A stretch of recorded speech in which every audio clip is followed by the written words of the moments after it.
Ya Allah, give us the unexpected, undeserved gift. What gift? Min azwajina wa dhurriyatina qurrata a'yun.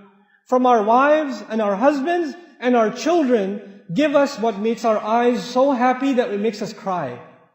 Qurrata a'yun. It cools our eyes. You know what that means? It makes you so happy you want to cry.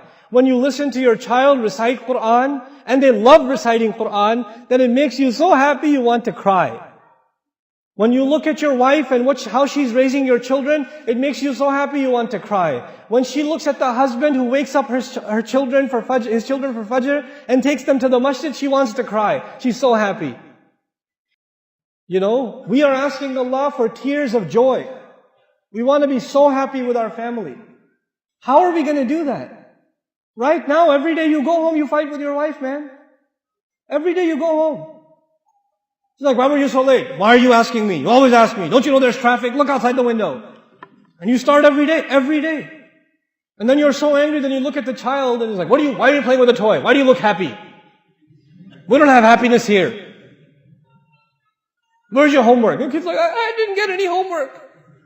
You know, why not? I'm going to complain to your school. You know, God, this is not qurrata a'yun. There are people who come to the masjid for salat, and salat is supposed to give you peace. It's supposed to make you calm.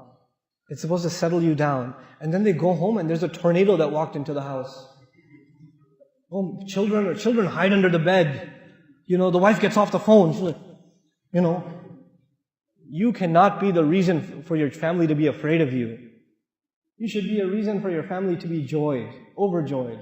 Your children should they should run to you and hug you when you come home. That's the relationship you should have with your children. And while I'm on this topic, 20 years ago, 30 years ago, 40 years ago, parenting was different. Now it's not the same. You cannot afford to be, I'm talking to the fathers here, you cannot afford to be authorities over your children.